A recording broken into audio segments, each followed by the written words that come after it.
Hello, everyone, and welcome to a discussion of the General Economics Paper 1 of the Indian Economic Services Exam 2025.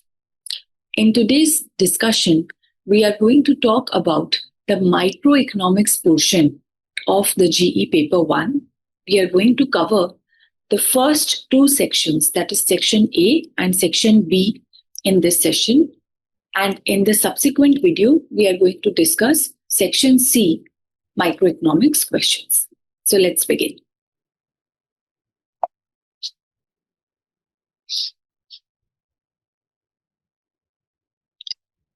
So starting with Section A, as you all know, that all questions are of 5 marks each and all are compulsory questions with a word limit of 100 words. Now, at the outset of this discussion, I would like to mention that all the questions in this year's paper were very much doable.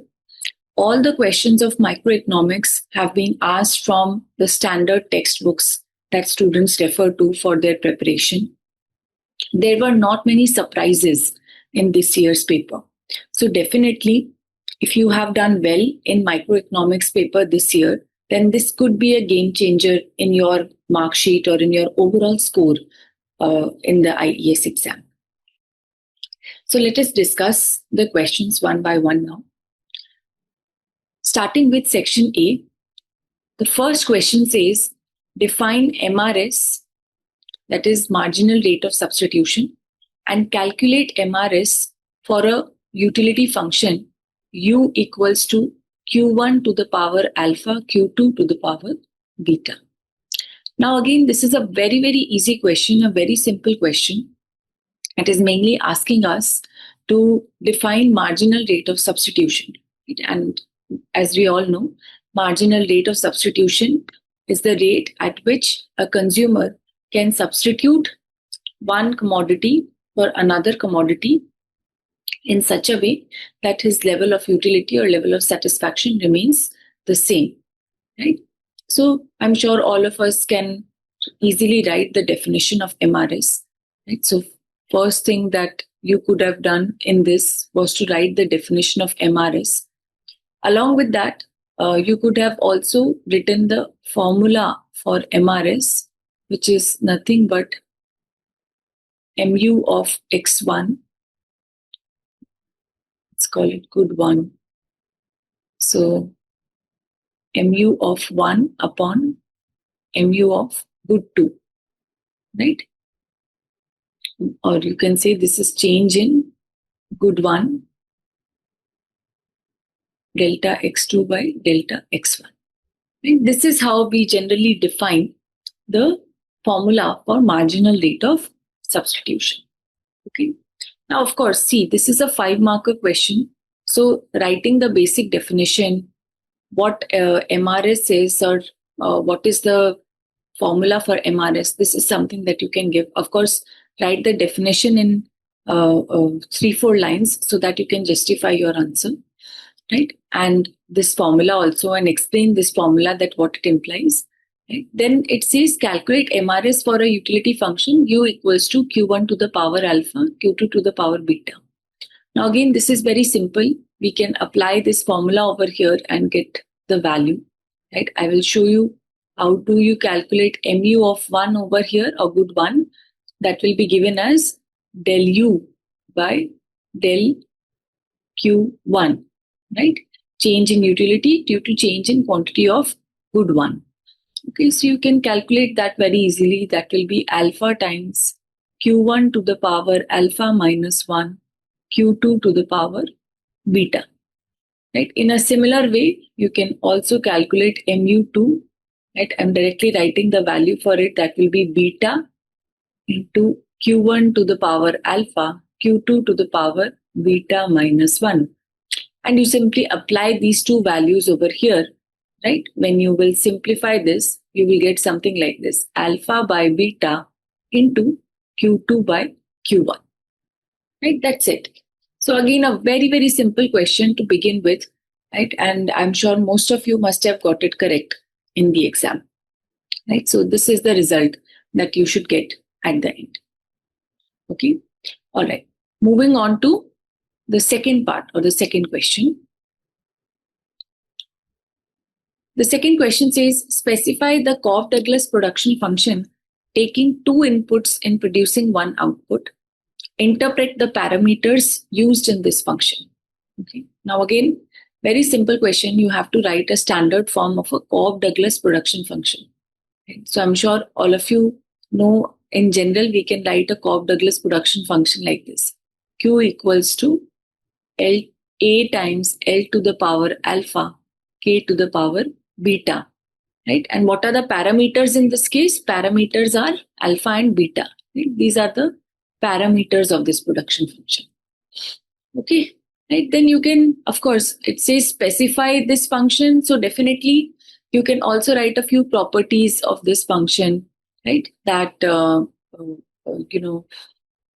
what will be MPL, what will be MPK in this function, what are the, how the indifference, how the isochrones would look like in case of a Cobb-Douglas production function, right? They are strictly convex in nature. Such kind of points you can add here. Not much, right? But yes, up to, let's say, 3-4 lines you can write about the Cobb-Douglas production function. Okay? Then interpret the parameters used in this function. Now, interpreting the parameters, right? So I'm sure all of you must have read the concept of output elasticity of input, right? And these parameters are nothing but the output elasticity of inputs only, right? When you talk about alpha, right? When you talk about alpha, alpha is nothing but output elasticity with respect to labor, right? What does it imply? That alpha shows that if there is a percentage change in labor, then what will be the percentage change in output? That is represented by alpha. Right? There is a very small and simple derivation also to this. Right? You can do that also, right? Where you show that if you find out something like this, change in quantity due to change in labor into L upon Q. Right? This is the formula with respect to elasticity. When you will solve for this, you will find the value to be coming out to equal to alpha. And this shows that alpha represents the output elasticity with respect to labor. Right? Similarly, when we want to interpret beta, then beta would be what? Output elasticity with respect to capital. Right? That is, if there is a percentage change in capital, then what is the percentage change in output? Okay, that is what you had to do in this second question. All right, let's move on to the third question now. The third question says, comment on the role of conjectural variations in the determination of oligopoly equilibrium. Right? Now, we have all studied oligopoly equilibrium. The only thing which might have confused, right, or which might have been new would be this term, what is conjectural variations? Right? Conjectural variations are nothing but, the assumptions, you can say, right, or the behavior of firms when they are a part of the oligopoly market system, right? So the main assumption that you see or that you talk about firms when they're a part of oligopoly, right, is the interdependence between the firms. Right? And this kind of interdependence we don't really see in other models. Right? This kind of interdependence between the firms is a specific feature of the oligopoly market only. Right? So that is what you had to mainly explain over here. Right? That because there is interdependence between the firms, right, that influences the oligopoly equilibrium. Right? You could have given an example also. Let's say that when you talk about Cournot model, right? So when the two Cournot duopolists are making their decisions regarding their output, right? So one firm takes into account the output of the other firm and it takes it as given and constant and then decides its own output. Similarly, the second firm takes into account the output of the first firm, takes it as given and constant, and then decides its own output.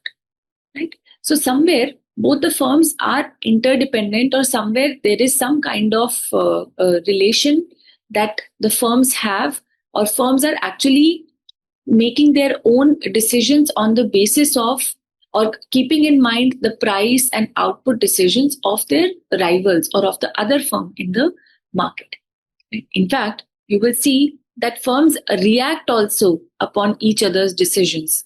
Okay, right? So this kind of conjectural variation is what you had to describe in this third part. Right? So mainly you have to talk about the interdependence assumption, right? Or interdependence characteristic, you can say, of the firms in case of oligopoly. You could have given example of a Cournot duopoly, of a Bertrand duopoly, right? That in Bertrand also players are deciding their decisions, right? Keeping in mind that their rival is going to keep their price fixed. Okay, so such kind of things you had to explain in part C.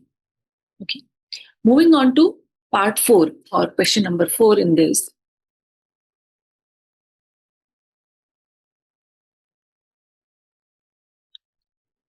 Part 4 says rent is not the income of a particular factor of production, but it is merely an aspect of income of any factor of production. Right? Again, a very, very simple coming from theory of distribution. Right? This question simply says that, when you talk about the concept of rent, then rent is not just restricted to land as a factor of production. Okay. Remember, the Ricardian theory of rent said land is the only factor of production that earns rent, and it is the price that is paid for the use of land. However, the modern concept of rent, right? The modern concept of rent says that rent can be earned by, any factor of production. Right? So modern concept talks about different concepts of rent. Right? For example, you must have read about the concept of economic rent. Right? Then modern concept talks about quasi rent. Right? You could have talked about, one more concept, rent as a surplus over cost of production. Okay, these type of different concepts of rent are now applicable, right, as per the modern concept of rent, and they can be earned by labor also, by capital also, right, by other factors. You could have explained these 2-3 concepts in a few lines, maybe given an example, right, that for example labor can earn rent over and above the transfer earnings that it should get in the present occupation, and any surplus that it is earning over and above its transfer earnings are economic rent. Similarly, for quasi rent, you could have given an example that capital in the short run usually is inelastic in nature, right? So it earns a rent in the short run, but it disappears in the long run. So that is quasi rent, right? Same for rent as surplus over cost of production also. Okay, so these kind of definitions you were supposed to write in this. Okay. All right. Moving on to the next question then. The next question says, state and explain the Coase theorem. Right? Again, in this case, right, the question says state and explain. Right? So of course, you have to first write the statement of the Coase theorem. Right? I'm sure all of you know how to define Coase theorem. Right? The Coase theorem simply says that when appropriate property rights are assigned to a resource which is commonly used or which is commonly owned, right, and appropriate property rights are defined for such kind of resources, then through mutual bargaining, right, between the parties concerned, or between the parties that are making use of that resource, right, any kind of inefficiency can be removed or can be tackled. There is no government intervention then that is required to make use of the resource and remove any inefficiency. Okay. So of course, the first thing that you have to do in this is to state and state or give the statement of Coase theorem. Then it says explain the Coase theorem, right? So you could, in an explanation, right, you could have talked about, how assigning of property rights. Right? These are terms that definitely should be a part of your answer. Okay, how property rights can be defined, right, and how through common bargaining, right, the firms or the concerned parties can actually reach an efficient solution. Right, by efficient I mean a Pareto efficient solution without government intervention. Right? So no government intervention. Okay, right. So this kind of answer you could have written. You could have given that simple famous example also that we usually study with regard to Coase theorem, that there is a river, right, and there is a factory that is polluting that river, right, and at the same time there are fishermen who are extracting fish from that river. Okay, so how common bargaining between them, right, has been defined by Coase in his theory, such that an efficient solution can be reached. Okay, so this kind of explanation you could have given for Coase theorem. Okay, so this covers our first section, all the questions of section A from microeconomics. The remaining questions were from mathematical methods and econometrics. So now we will move on to section B. Right. So starting with section B, the first part says how an ordinary demand function can be derived in a two commodity framework. Right.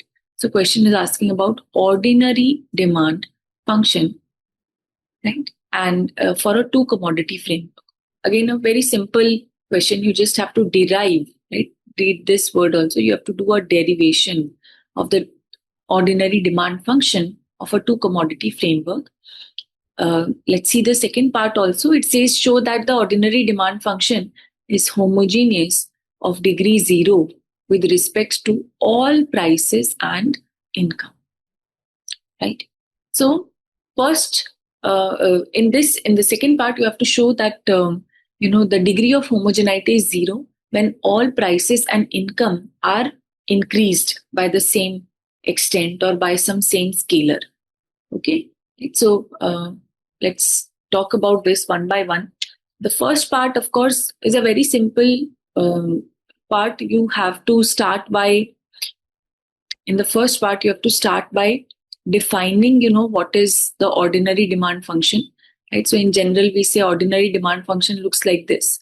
If you have a good X1, then ordinary demand function depends upon its own price of the related good and level of income.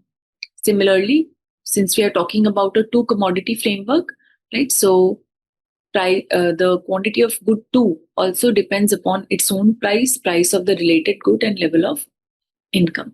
Okay.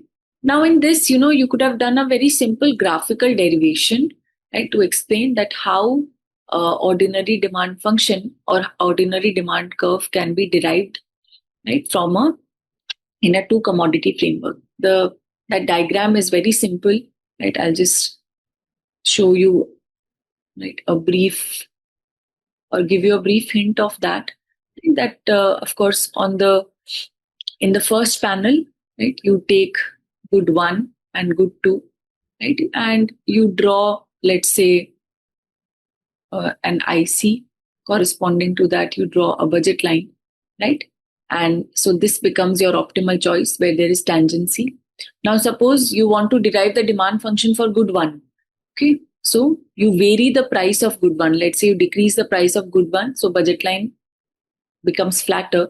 You get a new IC, right? Suppose price decreases further, you get a new IC, and corresponding to this, right, this is something what we call as the PCC, right? And then in the second panel, you simply note down these quantities of X1, right, and the different values of P1, right? So when price was this, right? Maybe quantity was just this, right? When price decreased, then quantity has increased. Price decreased, then quantity has increased further.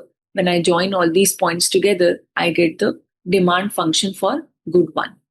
Okay, so you can draw this diagram and of course explain it to the examiner that what we imply by this. Okay, then second part says show that ordinary demand function is homogeneous of degree 0 with respect to prices and income. So let's talk about homogeneity, right? How do we check homogeneity of a function? Right? So suppose if my ordinary demand function, looks like this, x1 is a function of p1, p2, n, right? And I raise all the prices and income by some scalar, let's say t, right? Then the result should be that I get t raised to the power 0 times the original demand function, p1, p2, and m, right? So when the degree of t is 0, that's when we say that the degree of homogeneity is 0. Now you have to show this. And in order to show this, you will have to take a utility function, right? And a specific and the corresponding demand functions to explain this. The most common example that usually is taken is a Cobb-Douglas utility function, right? You can take a very simple example or a simple utility function like this. For example, my utility function looks like this: x1 to the power c, x2 to the power d. Okay. Now from this, right, you can find out the demand functions. I'm not doing the derivation right now. I'm simply writing the ordinary demand function that you will get from here. For x1, the demand function will be c upon c plus d into m by p1. Okay. Now I want to check degree of homogeneity with respect to all prices and income. Right. So it means what? I multiply m and p1 by this t. So when I do that, I get x1 equal to c upon c plus d into tm by tp1. This t and t cancels out. I'm again left with my original original demand function, which means this same thing is happening. That when I raise all prices and income by t, I'm again left with t to the power 0 times the original function. Remember, t to the power 0, anything to the power 0 means 1, right? So that 1 you are not seeing here, okay? So ideally I can write it like this: t to the power times the original x1. Hence, the demand function is homogeneous of degree 0 with respect to all prices and income. Okay, you can do a similar exercise for demand function of good 2 also in the same question and explain it. Okay, all right. In fact, this question is a repeated question, right? This has already been asked once in one of the previous exams also. So I'm sure those who have practiced the PYQs must have definitely come across this kind of a question. Okay. All right. Moving on to the second part. The second part says a consumer is observed to purchase x equal to 10, y equal to 5 at prices px equal to 1 and py equal to 3. Consumer is also observed to purchase x equal to 9 and y equal to 3 at prices px equal to 2 and py equal to 2. Is this behavior consistent with axioms of revealed preference? Right. Now, in a very simple way, you first have to explain the principle of revealed preference in this kind of a question. Right. I'm sure all of you are aware of the principle of revealed preference. It says that if a consumer is purchasing a bundle at any specific price, right? And when the price changes, and let's say the consumer is changing his chosen bundle, then he is doing that only because the original bundle must have become unaffordable, right? That is why he is moving on to a different bundle. Okay. Otherwise, if the old bundle is still affordable and the consumer is choosing a new bundle, it means he is violating the axiom of revealed preference. So we have to check whether this decision or whether this behavior is consistent with axiom of revealed preference or not. Right? Now see, this is an 8-marker question. So definitely you should write some theoretical explanation also, that what is the principle of revealed preference, right? Otherwise it will be incomplete that you directly start with the, question and try to solve that. Okay, do write some kind of theoretical explanation, right? Talk about warp, the weak axiom of revealed preference, talk about SAR a little bit, okay, and then move on to checking the consistency, right? So again, let's say I have the first price bundle, right? First price set, let's call it P1, that is 1,3. And the chosen bundle like this is Q1, let's call, and that is 10,5. Similarly, the second price is 2,2, and at this, the chosen bundle is 9,3.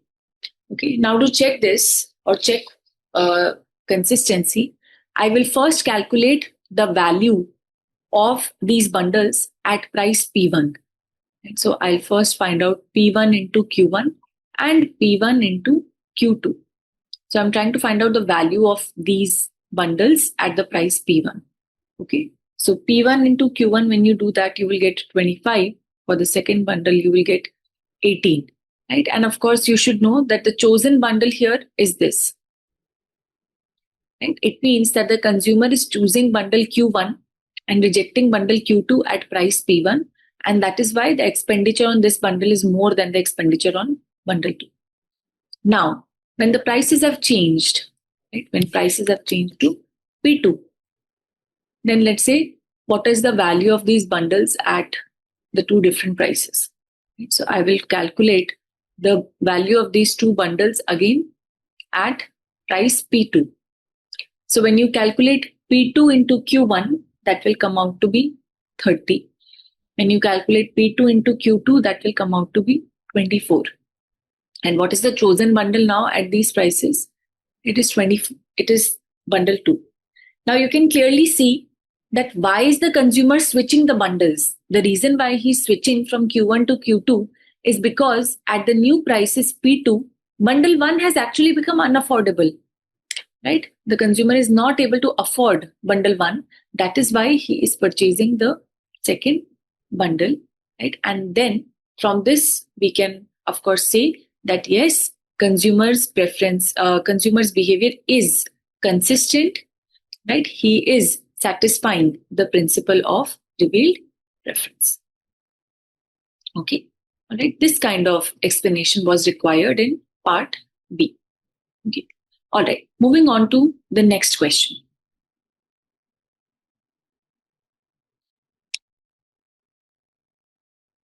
Right. So question number 3, again, a very, very simple question, straightforward question. How do you construct the long run average cost curve from the short run average cost curves? Right. Again, this is also a repeated question, has been asked earlier also. And I'm sure all of you who have studied cost in your preparation must have learned this. So first, of course, you start with defining what is long run average cost curve. Then you talk about how the short run average cost curves, which are also called as plant curves, right? We take different plant curves, right, in finding out the long run average cost curve. Right? Definitely you have to draw that diagram, right, to explain it. Right? That let's say you have different plant curves, right? And LAC is nothing but like an envelope of all these different plant curves, right? So this is maybe SAC1, this is SAC2, right? This is 3, this is 4, right? And LAC is enveloping all of them. That is why it's also called as envelope curve, right? So do a detailed explanation. What are these plant curves? How does the producer move from plant 1 to plant 2 in the short run, right? Why LAC is not always touching the tangent to the minimum points of all SACs, right? Here, see, it is tangent to the falling portion of SACs.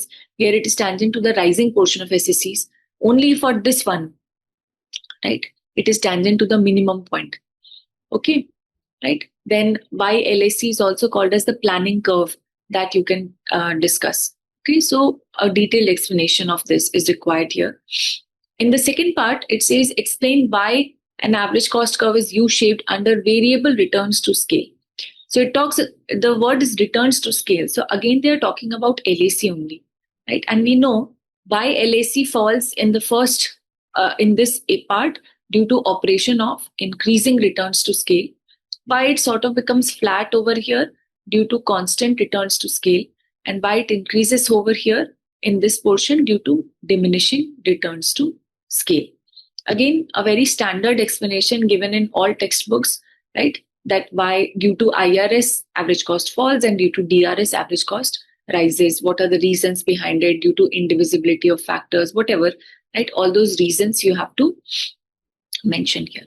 Okay, so that is what is to be done in question number 3, part A. Okay, let's move on to part B now. Again, part B is also a very straightforward question. It says derive the necessary and sufficient conditions for a firm's equilibrium in producing a good by using 2 inputs at a given cost, right? And illustrate your answer graphically. So you have to do 2 things. Number 1, you have to do a derivation of the conditions over here, and second, you have to show it graphically also, right? So we have all seen that to do this derivation, right, of course, we can make use of the concept of Lagrange optimization, right? That is what the question requires you to do in the first part, right? Now, Lagrange optimization you have to do. So you have to decide that, okay, what will be my objective function? What will be my constraint? Okay.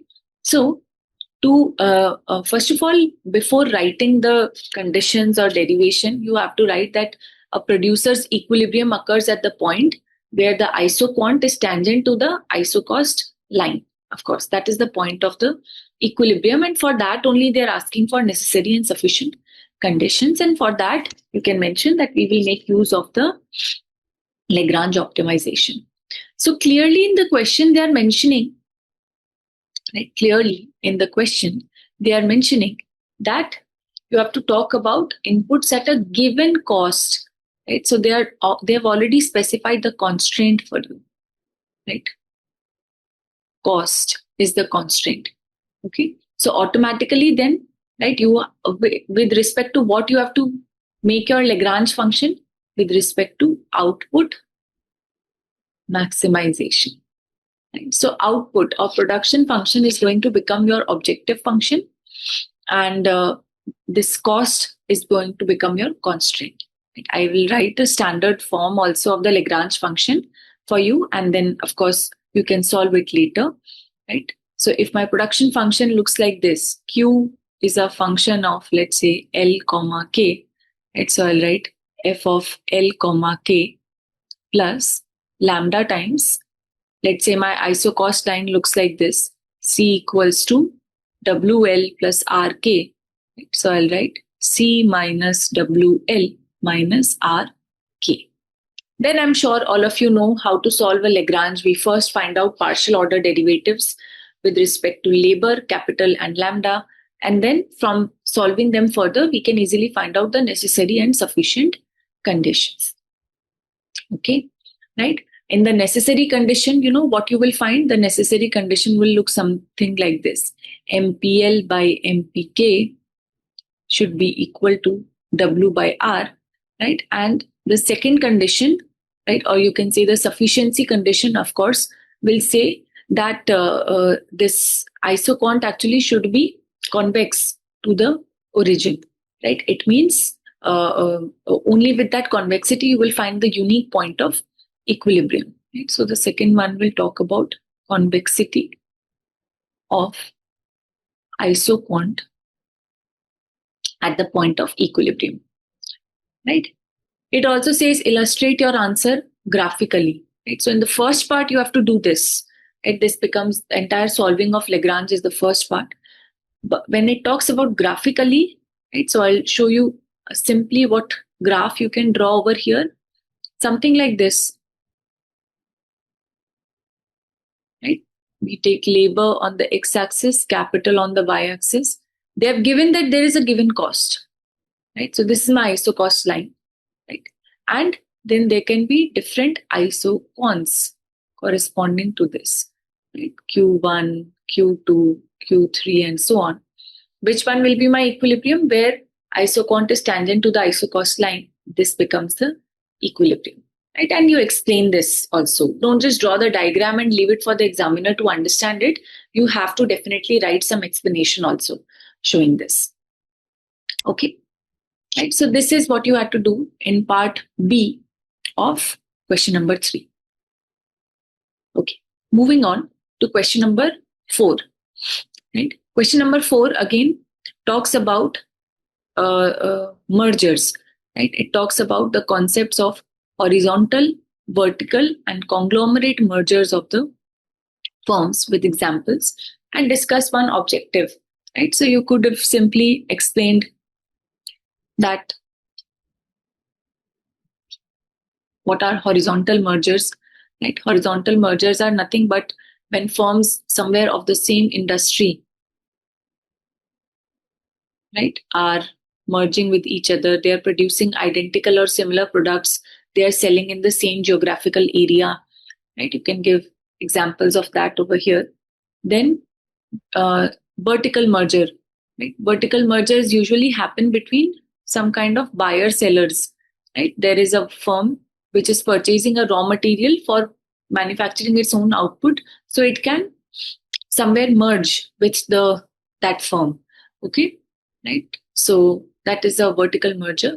Conglomerate merger, of course, different types of firms, right? Of course, related products can be related also, but usually less related or different type of products when they are acquired or merged, right?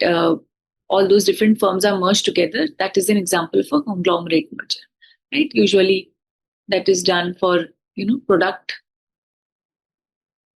extension, right? Then either for market extension, right? Various reasons behind conglomerate mergers.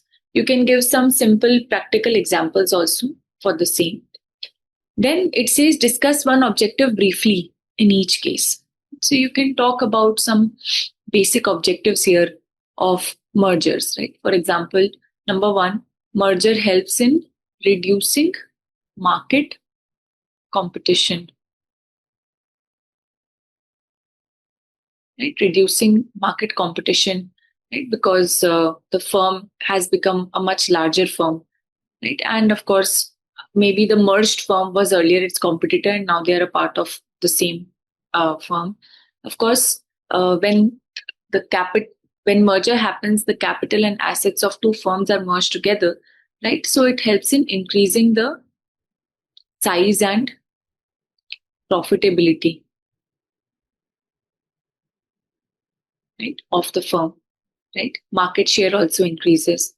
Then, of course, when you can talk about one more thing that, future conditions also shape up mergers. So, for example, if I feel that the future demand for my product is going to increase, right? So definitely let me undertake a vertical merger, right? Because the demand for my product will increase, so I'll need a lot of raw material. So let me merge with the raw material firm, right? So that's an objective of the vertical merger.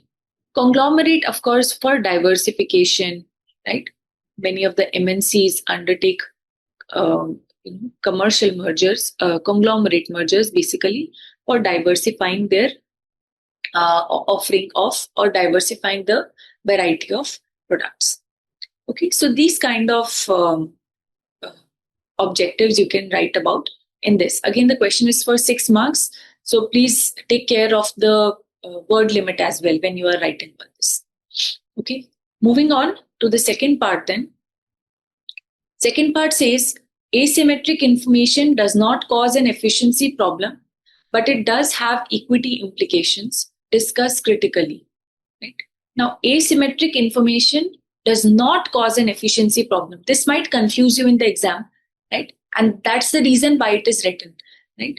To confuse you, okay? Because asymmetric information does result in an efficiency problem, right? I'm sure all of you must have read asymmetric information, right, with respect to the market for lemons, right? The market for second-hand cars, where bad quality cars are replacing the good quality cars, right? So definitely there is an efficiency problem that is created by asymmetric information.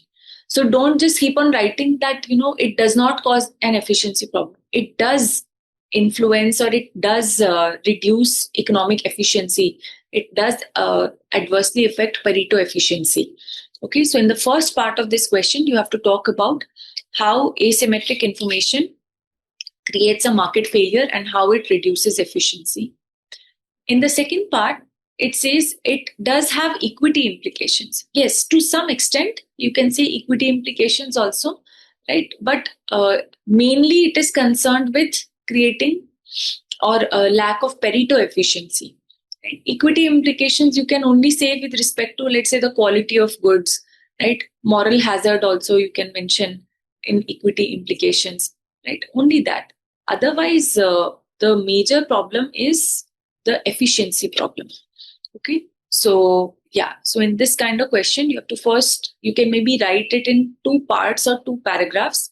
In the first part, you can talk about asymmetric information and Pareto efficiency, where you describe that how asymmetric information results in a market failure, and due to that market failure, Pareto efficiency is compromised. In the second part, you can talk about asymmetric information and equity, that how it impacts equity, how it can create, result in bad quality products being floated in the market, right, where consumers are paying a higher price also for them. Okay, so that you can mention in the second. Okay, again, a very standard question. You will find it, the answer, or in any standard textbook, right? Moving on to the third part. The third part says, what do you mean by the free rider problem? Explain how free rider problem makes private provision of public goods inefficient. Okay. Again, this is a question which can get very lengthy, but look at the marking scheme. It is just for 6 marks, right? So be short and crisp in this, right? I'm sure all of you know that free rider problem is associated with public goods, right? And due to the non-excludability, right, property of public goods, this free rider problem arises, right? So you have to talk about free rider problem. Over here, you can give an example also of anything, a public park or whatever. Then explain how free rider problem makes private provision of public goods inefficient, right? This also you can explain that how public goods, of course, you can talk about the demand for public goods, right? That usually same quantity of public good is available. For that, different consumers get different marginal benefits, right? So when you add up marginal benefit of consumer A and consumer B, that's when you get the price of the public good. Okay.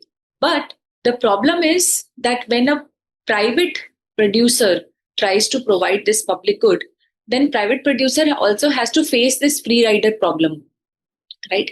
And of course, a private producer will never be, prepared to provide the good for free, right? So the cost of output, right? The cost of output cannot be covered by a private producer, right? The private producer knows that different individuals are getting marginal benefits from the good, but they are not paying for it. Okay, so the good will be produced, of course, but the cost will not be able to be covered by the private player, and that is why free rider problem makes private provision inefficient. Okay, Pareto efficiency will be compromised.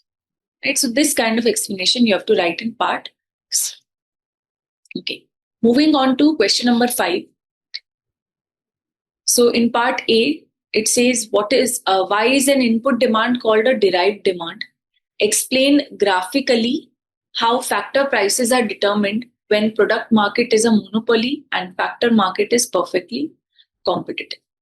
Again, a very simple, straightforward question, right? You have to talk about why input demand is derived demand, right? So you can explain that when you are consuming goods or when a consumer is purchasing goods, he's purchasing them for their utility.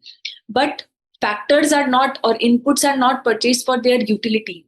They are purchased for the purpose of production, right? So of course, the demand for inputs is actually derived, right, from the goods they produce, right? From the goods they produce. So if demand for the specified good increases, automatically demand for that input will also increase. That's why input demand is called as derived demand. Then in the second part, you can give an example also in this, although focus more on this second part. Okay, this is going to be slightly bigger in explanation. Explain graphically how factor prices are determined when product market is monopoly and factor market is perfectly competitive. Right? Again, you will easily find the explanation for this in any book. Right? When you have, perfect competition, right, in the factor market, right? So if this is the diagram for factor market, we take labor, let's say on x-axis, right? We are considering labor as the factor over here, right? And we take wage rate on the y-axis. So when there is perfect competition in factor market, then prices are determined by the industry demand and supply. Right? So you can draw the demand curve like this. You can draw the supply curve like this. Right? This becomes your equilibrium wage.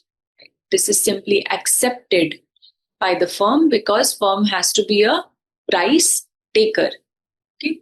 Then on here I'll take. Here we will take labor, right? And again, wage rate, right? And MRP. Now it is saying that in the product market, firm has a monopoly. So when monopoly is there, I hope all of you know what is the condition for equilibrium. Monopoly condition is marginal revenue product, MRP, being equal to MFC, the marginal factor cost. Right? So marginal factor cost is nothing but the wage rate. Right? This is the MFC. MRP curve will look something like this, downward sloping.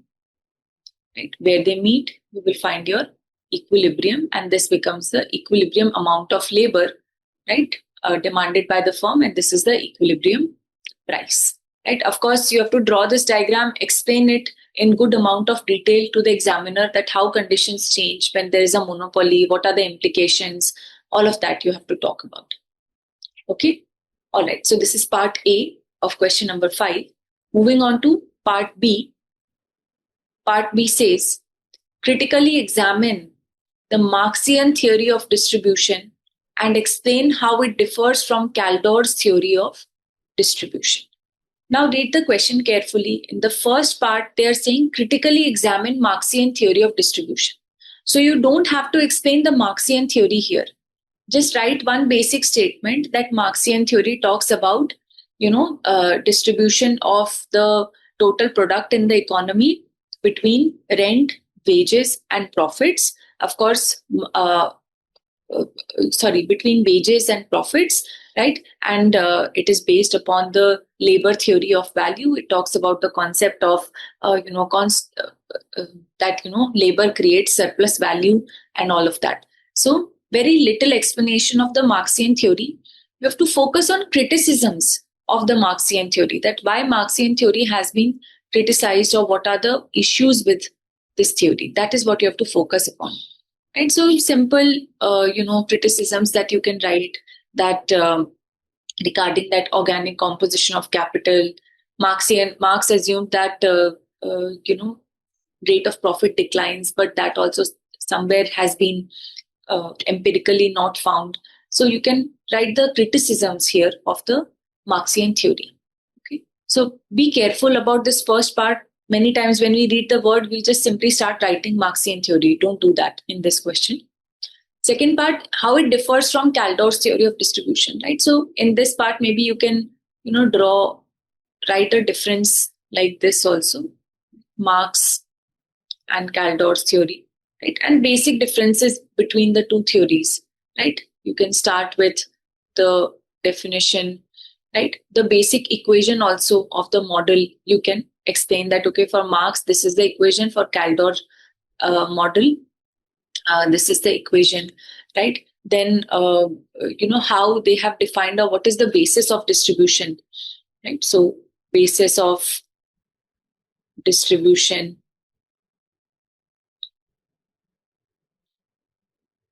right? Basis of distribution of national output, right? That whether it is between wages and profits, or whether it's between wages, rented profits, and so on.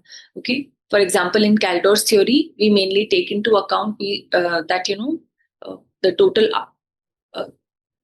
distribution is determined through savings and investment, right? So we use that equation. So all of those you have to mention over here, right? Difference in assumptions also. Marxian theory makes certain assumptions, right? Caldor's theory also makes certain assumptions, right? So those difference in assumptions also you can mention over here, right? Again, this should not be a surprise question.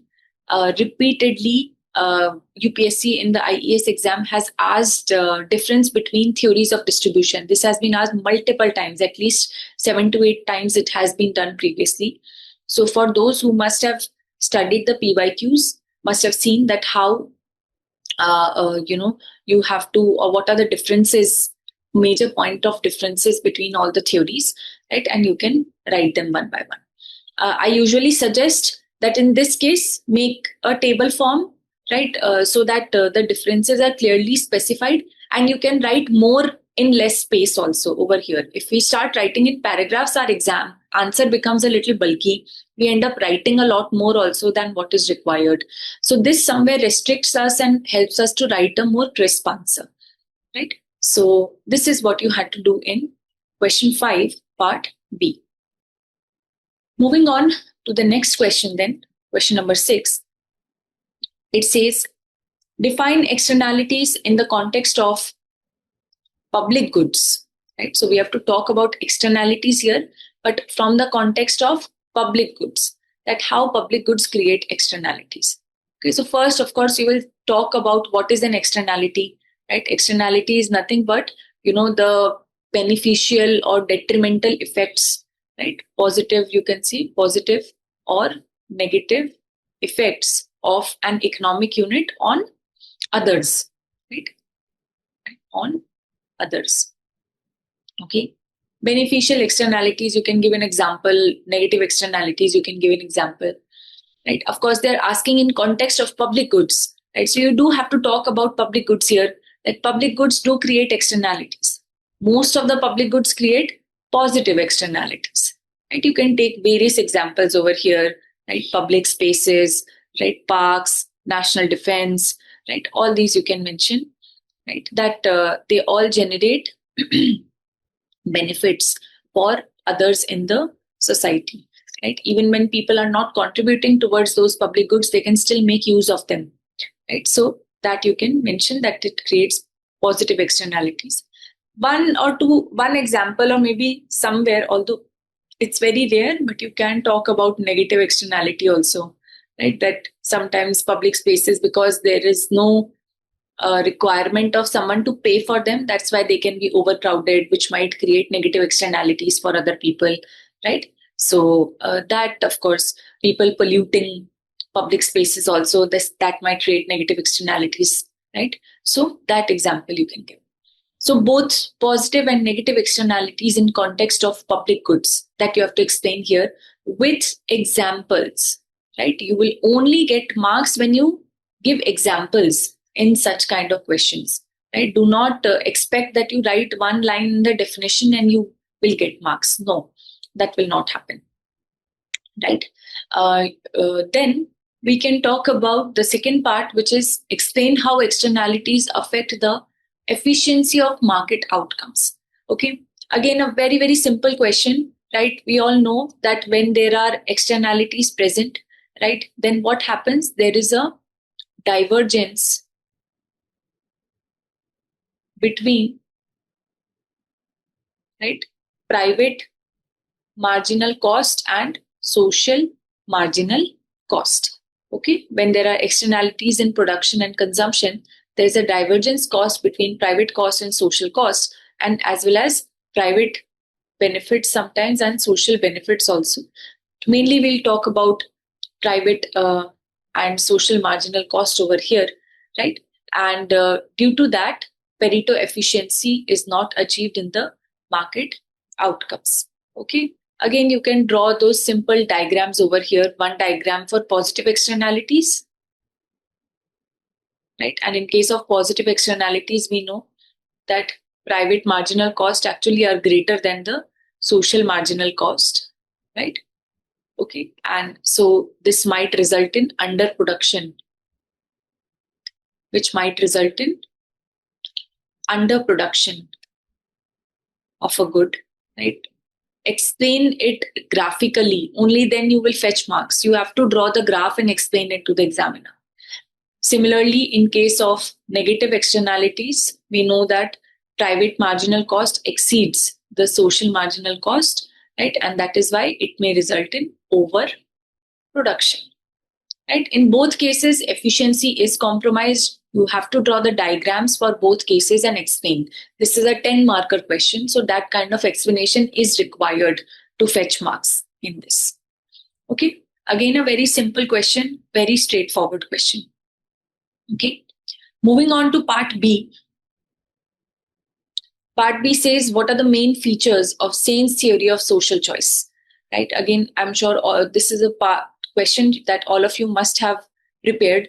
Right, Sain's social choice theory is a part of the theory of welfare, right? And Sain, of course, talked about various social alternatives and their desirability, right? He talked about how interpersonal comparison of utilities have no meaning, and there cannot be any welfare comparisons, right? Or you can't compare, or you can't find out welfare by simply adding up those individual utilities, right?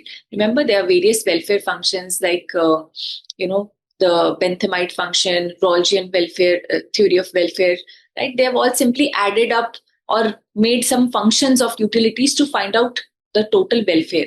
Sain said that welfare is a more complex phenomenon. It cannot be calculated in this manner, right? So Sain actually has challenged many of the other social choice theory, right? He introduced various criteria, right?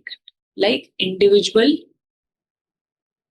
freedoms and justice, right? He said that, preferences cannot be aggregated. It cannot be aggregated. Definitely, you should be writing them in a lot more detail. I'm just giving you some basic pointers here, right? Sain gave the capability approach. Definitely focus on capability approach over here, right? Give a good explanation that what are functionings, what are capabilities, how Sain has explained that, through capabilities, well-being can be measured. Okay, instead of measuring well-being through utility, welfare or well-being can be measured through capabilities, and that entire framework that he has given. You can definitely talk about that because it's an 8-marker question. Okay, then the question also says, how is it relevant? Of course, Sain's theory is also against somewhere the Pareto's theory that you can't measure welfare by saying you can make someone better off. You can't make someone better off without making someone else worse off. He refuted, or he somewhere challenged the Pareto theory also, right? Challenged Pareto efficiency as well. Right? Then how is it relevant in the present situation? So again, in this, you can give a very simple example that in today's scenario, right, there are various, you can talk about current economic problems like poverty, like inequality, right? That this example, of course, you can give. Sain has talked about it a lot, that even if you make people less poor, that does not mean that inequality also gets reduced. Okay, or if some section of population gets better off, maybe that is the concentrated in a higher income section of the population, right? So this is how it becomes relevant. His capability approach can also help in policy making, in deciding that how welfare policies or practically the policies should be formulated. Somewhere all these different indexes that we read, right, the Human Development Index and all of them, they can also take inspiration from Sane's capability approach and try to introduce such measures of well-being like functionings, like capability, right? So it's a very open-ended kind of a question, this part B, right? You can, from your general knowledge, from your basic knowledge of Sane's theory, you can answer this. Okay, right? So these are the different questions that have been asked from section A and section B in microeconomics portion of GE paper 1, right? I'm sure all of you have got some basic pointers and some ideas about how to approach these questions and how you could have given answers to all of them. Again, I would repeat that all the questions that have been asked this year are very much doable. Many of the questions actually have been repeated or have been asked in some way or the other, right? There were not many questions which were numerical based this time. There was just one, maybe a numerical question from WARP where you had to solve something. Rest of the questions were very straightforward based on given concepts, right? So for all those who had prepared well must have done very good in the microeconomics portion this year. Okay. All right. So in this video, we are only talking about section A and section B. In the subsequent video, I will cover the questions asked in section C from microeconomics. Okay. All right. Hope all of you have got some good insights from this video. And I will see you all in the next video then. Thank you for joining today.